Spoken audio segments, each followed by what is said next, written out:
What's cracking, y'all? You are now watching Boo TV. Appreciate you for stopping in. Like, comment, subscribe, hit the bell, stay notified, and let's get into the topic for today. Well, part of my last take within the last 48 hours didn't age so well.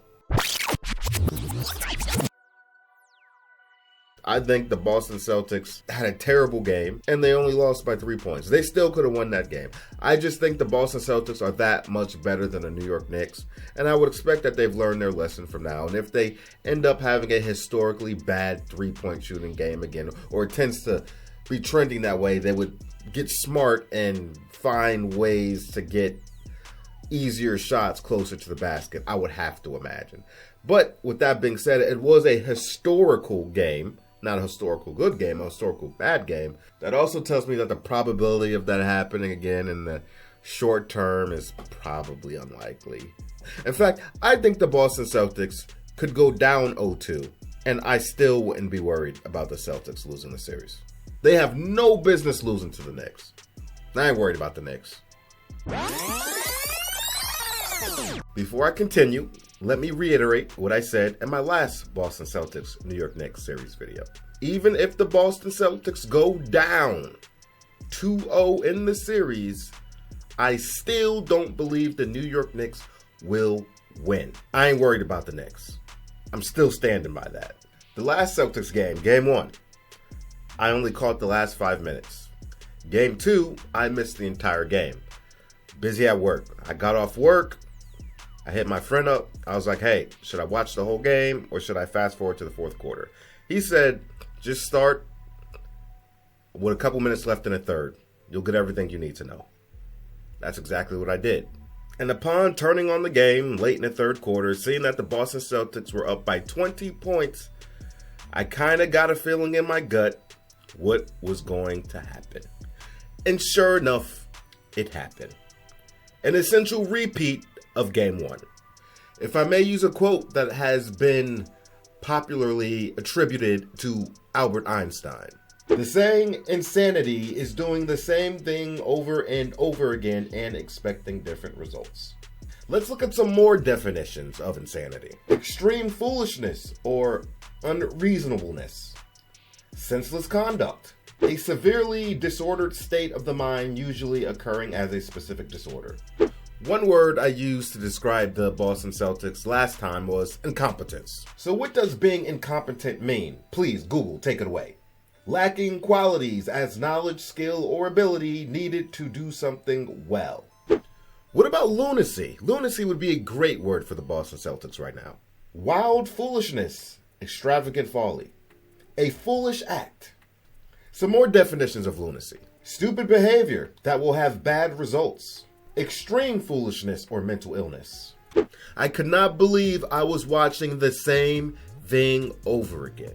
I couldn't believe it. And as I'm watching the game, as the lead is slowly starting to dwindle, slowly chipping away, I'm looking at the Boston Celtics energy and body language, and they're not even looking like they're trying to win the game. They're looking like they're just trying not to lose the game while being up 20. Casually walking the ball up the court, not being aggressive, lackadaisical behavior, players not moving, standing around watching, a whole lot of isolation basketball, time is running down on the clock. I'm like, what is this energy? Now is the time to step on their throats. And they're just going through the motions. I could see it in their energy and body language. I'm like, oh my God. This is going to happen all over again as they keep settling for three-pointer after three-pointer after three-pointer. And the few times they did try to get to the cup, they were met with a New York Knicks defensive prowess, a force that was not going to let them get anything at the basket. And instead of continuing to attack and execute and move the ball around to keep the New York Knicks defense shifting to get open looks, When they started being met with that opposition and failing to connect, they resorted back to bad three-point shots. And not all the three-point shots were bad. They had some very wide open looks. I mean, Moses parked the Red Sea. Open looks. Open looks. All of them. And they were bricking them. I mean, shots were clinking off the rim, going over the backboard. These shots weren't even close. I saw Brown miss open threes, Tatum miss open threes, White miss open threes, Horford miss open threes, Peyton Pritchard airballing threes, taking bad threes 4 feet from behind the line, airballing them. I'm like, oh my God. Early in the shot clock at that. Like I said in my last video, that was a historical event that happened in game 1. 63 point attempts, 15 made, 45 missed 3-point shots. I said I can't see that happening again, at least in the short term. Well, as far as the quantity of 3-point shots, yes, that didn't happen again. They didn't take 60, but they did take 40 and only connected on 10. The point is, I don't give a damn if you're taking 30, 40, 35, 50, whatever. How much of a sample size do you need to understand that it's not working for you?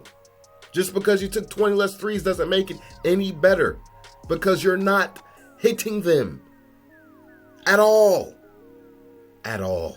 25% shooting from 3-point land isn't going to cut it. I give a damn about how many attempts you take. And expecting different results. These boys is crazy. They are nuts. They're nuts. They're crazy. They are crazy. I got no words. I got no words. And the fact that they lost the same exact way, now I admit there's a little seed of doubt in there. Even though I ain't worried about the New York Knicks, because I can't see this happening again. And the Boston Celtics barely lost, playing horribly.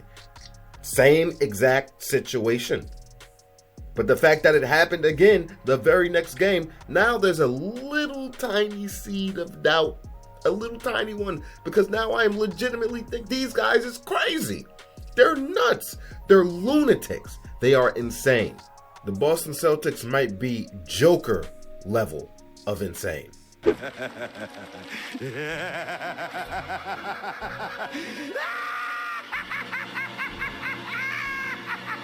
And even with Joker's insanity, he is hyper intelligent. The Boston Celtics are not hyper intelligent. Even the Joker knows not to use the same tactic against Batman after consistently failing. He switches it up. Actually, Joker, I'm sorry to disrespect you. That was disrespectful. The Boston Celtics are far less intelligent, however, far more crazier than you. I didn't mean to disrespect Joker like that. I haven't even looked at the box score yet for this game. I'm about to take a look at it now. Now I'm curious. Jayson Tatum, 5 for 19, 1 for 5 from 3, 14, 5, and 3. 13 points, man. Good job, Jayson Tatum. Good job. Al Horford, 2 for 11, 0 for 5, 4 points. Drew Holiday, 4 for 6, 0 for 2, 10 points. Derek White, 6 for 17, 3 for 11, 20 points. Jaylen Brown, 8 for 23, 2 for 7, 20 points. Peyton Pritchard took 9 threes, missed 6 of them. Kristaps Porzingis took 1 3, hit 1. Kristaps was 100% from the field. From 3-point land, had 8 points. Now, obviously, like I said, I haven't watched the majority of these games because I've been working. Can somebody explain to me how Kristaps Porzingis is only getting 14 minutes a game? What are the New York Knicks doing that is making Kristaps so unplayable, at least by the Boston Celtics logic? What the hell is happening? Is there some type of crazy mismatch? Is Kristaps Porzingis getting exploited somewhere? I mean, I got a guy that at least made 100% of his threes, albeit it's only 1, but he is known to be a shooter. If we're going to keep jacking up threes, I would like Kristaps to be on the floor at least. What's going on with that?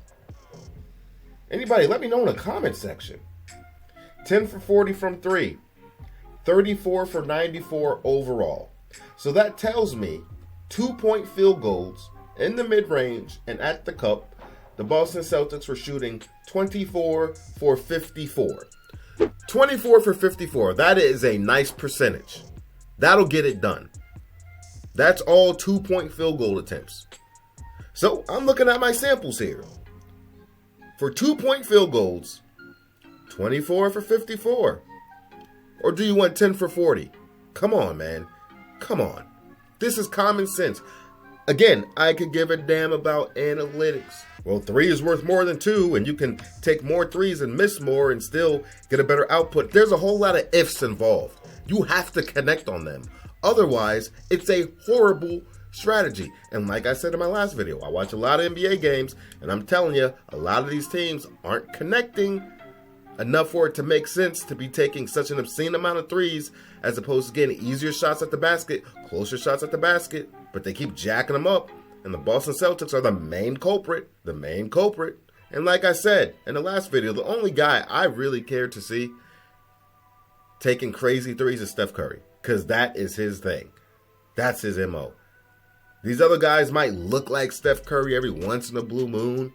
They might do something, but they can't do that type of stuff consistently. Come on, man. By the way, there was this one play. I think it was the Boston Celtics' last field goal they made to go up before the Knicks put the clamps on them. But I remember ball got inbounded in the backcourt to Jayson Tatum. And the guy, Tatum, literally jogged up the court, hit the burners, and a direct straight line to the cup for a dunk. No resistance. I'm like, okay. The Boston Celtics are pathetic. I got a little seed of doubt, but like I said, I ain't worried about the Knicks because I still believe the Celtics are clearly in a different class than New York Knicks. They got to get out of their own way. They do. With that being said, I'm not saying they weren't met with opposition. What the New York Knicks did obviously had something to do with this. I can't take anything away from the Knicks. I can't. The Knicks understood it's a 48-minute game. The Boston Celtics haven't got that memo yet. The Knicks played every minute, every second of the game. The Boston Celtics did not. The New York Knicks understood that while down 20, we keep chipping away, we can get back in this game. The New York Knicks didn't do it by hoisting up a bunch of threes in that third quarter into the fourth. They were attacking. They were getting in that mid-range. They were getting closer to the basket. They were more aggressive, offensively and defensively. They did make a couple threes. Bridges made some other players. But I saw them being aggressive, attacking the basket, getting closer. What did Bridges score? Like 14 points in the fourth quarter or something like that? The dude was a menace. He was going for the jugular. And then he made that game-saving stop on Jayson Tatum. And I don't know what Jayson Tatum was doing on that last possession. Tatum. Robinson's on him. Tatum maneuvering. Oh, the ball out to win. Bridges said, give me that shit. And Jalen Brunson, like Jalen Brunson does, hit that big, clutch, mid-range shot in the fourth quarter. The Knicks never gave up. And as much as I hate Karl Anthony Towns, and I've given him his credit this season, big game by Cat. 21 points, 17 rebounds, 17 big rebounds. Gotta give him credit. I'm gonna tell you what, if the Boston Celtics do this again, I don't give a damn if it's next game or game 5, game 6, game whatever. If they do this again in the same series, this is officially the most moronic, idiotic basketball team I have ever seen in my life. Come at me if you want to. But this is sad. This is sad. And I'm a Laker fan. Why should I be so riled up about what I'm saying? Well, I picked the Boston Celtics to win everything. But besides that, it's so painful watching a team that the defending champions at that, defending just fresh off a championship, watching them play like this. I understand their MO is shooting threes. It has been all season. Fine, whatever. If you're connecting, whatever. I don't like it, but if you're connecting, what can I say? But when it stops working, what do you do? What do you do? What do you do?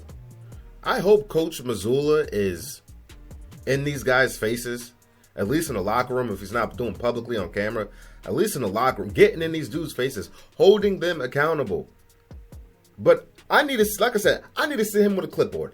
Let me see your clipboard. Let me see you draw some X's and O's and squiggly lines, curved lines, straight. Let me see you run some set plays to exploit defenses to get better shots. But if you have trained this team all season to only play one way and then rely on your skill and athleticism from your two wings, Tatum and Brown, to get you the other things in isolation, then you might be in for some trouble. I've always been a fan of offensive balance. All areas of the floor. You can't be a one-trick pony. You can't have a gimmick. That'll only get you so far for so long. I'm done with this, man. This is pathetic. Pathetic. And even though the Nuggets got absolutely mollywopped by OKC, destroyed, I don't know what the final score was, but they were down by like 30 plus points at one time when I checked. Despite the Nuggets getting absolutely destroyed, I find this Boston Celtics loss far more disgusting and egregious than the Denver Nuggets loss. I do. Context included, I do. Like, comment, subscribe, hit the bell, stay notified. Catch you on the next one. We out, baby.